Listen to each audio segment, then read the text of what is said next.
Ciao a tutti abitanti di Aionios, benvenuti in questo primo video della nuova serie guida su Spelunky 2. Si tratta di un roguelike, quindi quel genere di videogiochi caratterizzati da generazione casuale di mappe e morte permanente, e per me è uno dei più difficili in assoluti sia per quanto riguarda la difficoltà in termini di gameplay, sia al lato delle meccaniche che dovrete imparare per masterarlo appieno.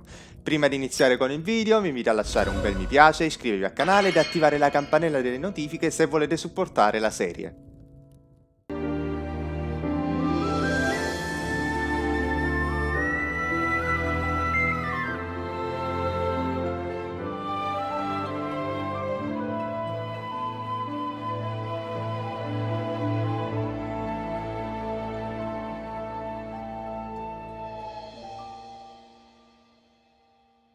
Bene, questo è il punto d'inizio del gioco. Come potete vedere a sinistra ci sono varie stanze, ognuna delle quali è in pratica una scorciatoia che vi permetterà di skippare i vari mondi di gioco. Per iniziare il gioco dall'inizio dovrete entrare in questo portone centrale. Ok, iniziamo subito. Ecco, come vedete compare pure l'Uroboro di Xenoblade, quindi questo è un ottimo motivo per giocarlo. Allora, a parte gli scherzi, la prima cosa da tenere bene a mente è l'organizzazione dei livelli. Vale a dire, adesso siamo nel primo mondo, la caverna, in inglese dwelling, che significa dimora, e dovete imparare in particolare come sono organizzati i livelli di ciascun mondo. Nel mondo 1-1, cioè questo, non c'è nulla di particolare da fare, quindi il vostro obiettivo sarà semplicemente andare fino in fondo. L'uscita di ogni livello sarà sempre in basso, quindi l'importante è che andate verso il basso e troverete sempre l'uscita senza problemi. Adesso ci ritroviamo nel mondo 1-2. Cosa importante da sapere è che i mondi 1-2 e 1-3 contengono delle meccaniche mutuamente esclusive, vale a dire un evento che compare in un livello, in questo caso l'1-2, non comparirà nell'1-3. In particolare questi due eventi sono il primo, quello dei tacchini. Come potete vedere in questo caso abbiamo trovato un tacchino, quindi il mondo 1-2 è l'evento dei tacchini. Cosa fanno? Allora, il vostro obiettivo è portare tutti e tre i tacchini che troverete nei livelli dal domatore dei tacchini, che dovremo trovare da qualche parte durante il gioco. Credo qui in basso. Ok, no. Sta nella piattaforma in basso a sinistra in questo caso. Cosa succede una volta portati tutti i tacchini dal domatore? Che comparirà nel mondo seguente e aumenterà lo spawn rate dei tacchini. I tacchini a cosa servono? Servono ad ottenere il pollo, che vi permetterà di aumentare il numero di cuori disponibili. Come potete vedere, se guardate in alto a sinistra abbiamo solo 4 cuori. Invece adesso vi faccio vedere, uccidendo i tacchini con le bombe si lanciano premendo il tasto A. Mangiando i tacchini aumenteranno i cuori, in questo caso ne abbiamo uccisi 2, quindi dovremo arrivare a 6 cuori. E infatti andiamo a 6 cuori. Bene, continuando, siccome questo è stato il livello dei tacchini, nel livello seguente, cioè l'1-3, dovrebbe comparire l'altro evento, vale a dire quello dell'occhio di oro, che è fondamentale poi per procedere nel gioco. Allora, in ogni mondo, in ogni livello compariranno degli animali che, se portati fino alla fine, vi faranno poi acquisire un cuore completo. Dovete stare attenti che gli animali hanno degli HP, il che significa che se vengono urtati tot volte moriranno. Ok, in questo caso completiamo il livello. Siccome abbiamo portato un animale all'uscita, riceveremo un cuore, quindi passeremo a 6 cuori. Sì, 6 cuori. E adesso ci ritroveremo nel livello 1-3. Siccome in quello di prima sono comparsi i tacchini, abbiamo la certezza matematica che in questo comparirà l'occhio di oro, oppure in inglese l'occhio di Aja, che sarà, come già detto, fondamentale per poi procedere nell'intero gioco. Allora, come vedete qui c'è un animale, quindi noi lo andiamo a prendere per ricevere un cuore in più. Ok, per fortuna non è morto.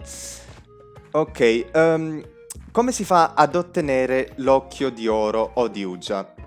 Si trova sempre in questa struttura di legno, quindi ci entrate, e si troverà dentro questo scrigno. Solo che al momento non possiamo aprirlo perché avremo bisogno della chiave dorata.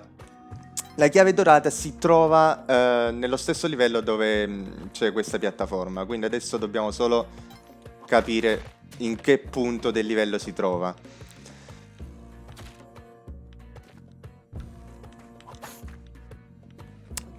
Qui non ci sta. Si troverà nella zona in basso. Eccola qua. Una volta trovata la chiave dovete portarla di nuovo in superficie per aprire quello scrigno, all'interno del quale ci sarà l'occhio di Aggia. Cosa fa quest'occhio? Ha innanzitutto una duplice funzione. La prima è un'abilità passiva, vale a dire che sarà sempre presente fin quanto possederete quest'occhio, ovvero questa abilità consiste nel vedere attraverso le strutture, perché ogni blocco che voi vedete a schermo può nascondere un determinato item di gioco e tramite quell'occhio noi potremo vedere dove si nascondono questi specifici oggetti. Bene, abbiamo portato la chiave a destinazione e abbiamo l'occhio, questo qua. Questa era l'abilità passiva di cui vi parlavo, ma la vera funzionalità importante è quella attiva, vale a dire quest'occhio sarà poi fondamentale per trovare il mercato nero, che ci servirà proprio ai fini della storia principale, ma ve lo farò vedere meglio nel mondo successivo.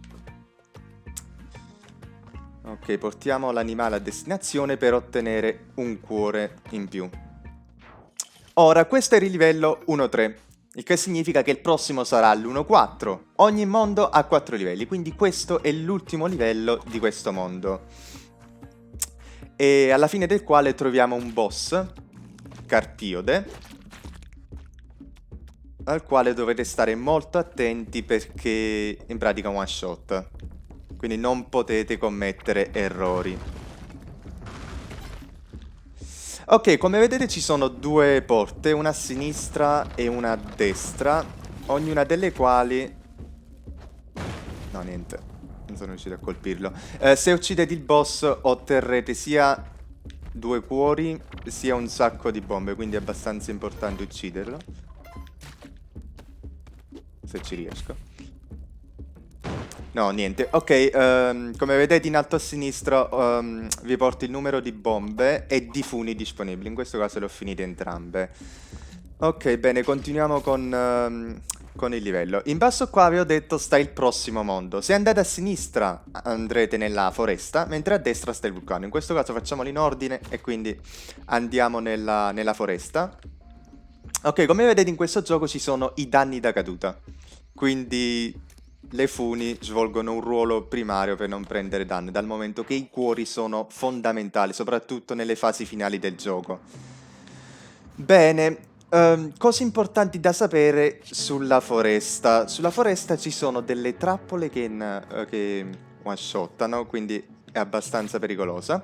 E soprattutto può comparire l'alveare. A parte dal ronzio delle api, ve ne accorgerete da questa struttura. Cosa c'è dentro l'alveare? Dentro l'alveare c'è l'ape regina che vi conferisce in pratica l'oggetto curativo più potente del gioco, il nettare. Il nettare vi fullerà ben 6 HP e nessun altro oggetto cura così tanto, quindi è abbastanza importante uccidere. In questo caso non posso farlo perché mi mancano gli strumenti, in particolare le bombe di cui ne sono privo. Ok.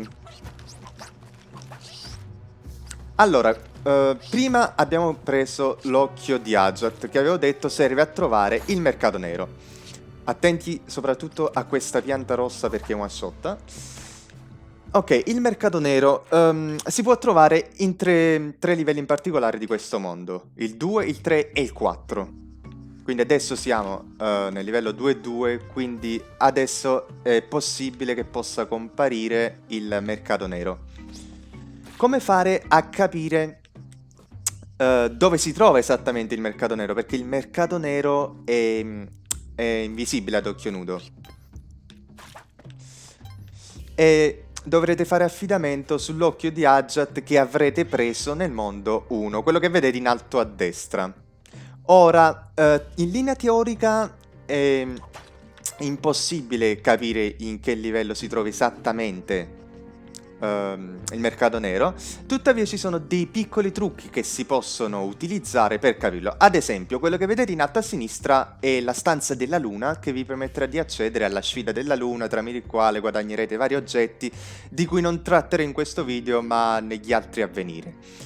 E in ogni livello in cui compare la sfida della luna, quella che potete vedere in alto, state certi che non compare il mercato nero, quindi in questo caso possiamo stare tranquilli ed andare avanti nel gioco. Ora, questo è il vaso maledetto.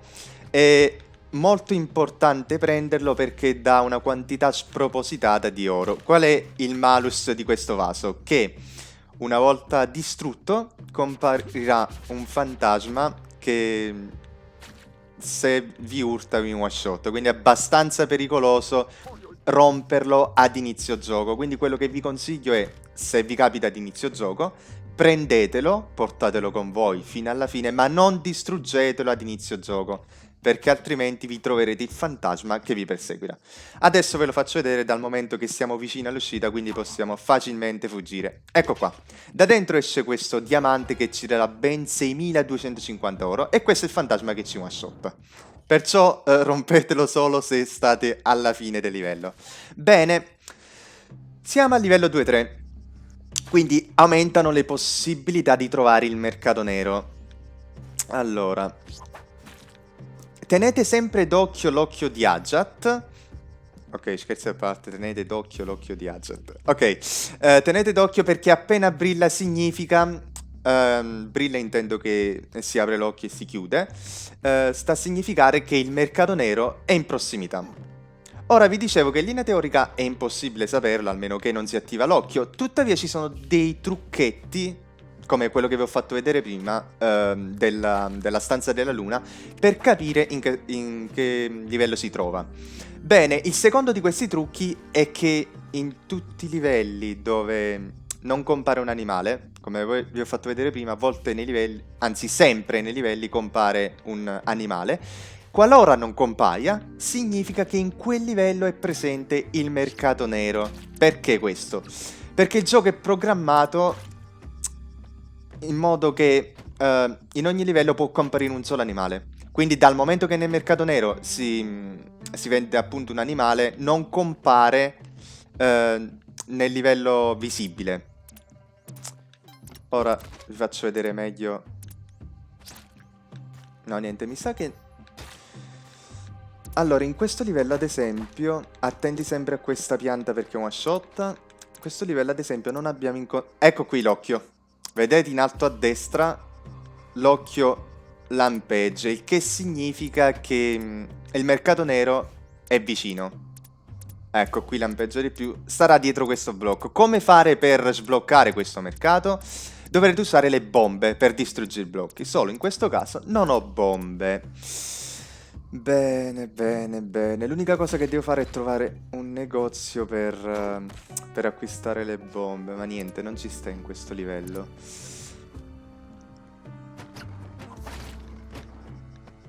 No.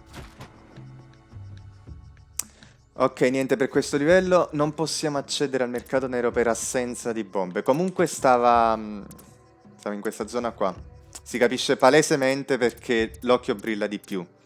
Una particolarità è che la frequenza di attivazione dell'occhio aumenta in base a quanto vicino vi trovate al mercato. Ad esempio, qui è chiuso.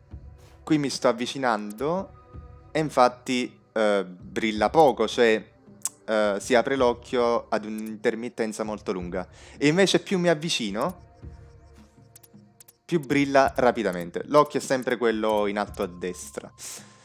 Ok, come detto non ho bombe, quindi dobbiamo per forza proseguire. Sarà per un'altra run andare nel mercato nero. Questo è il livello 1-4, quindi significa che è l'ultimo livello del mondo foresta.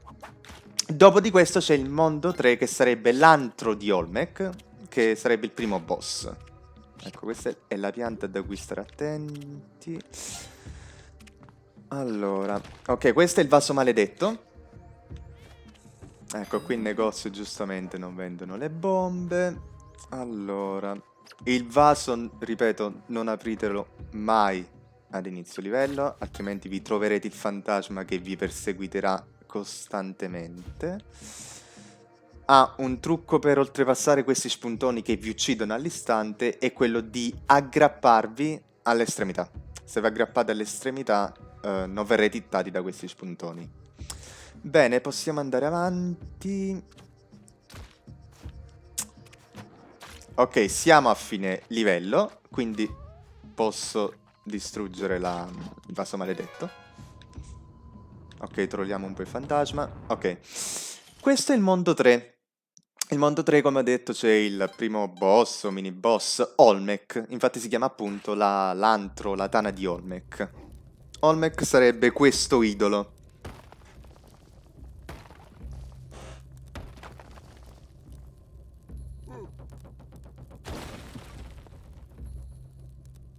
Bene, come sconfiggere Olmec? Lo dobbiamo sconfiggere portandolo nella lava sottostante a livello. Ha 3 fasi questo boss. Nella prima è abbastanza semplice, salterà semplicemente, quindi non dovete fare nient'altro. Ok, niente, serviva la fune. RIP.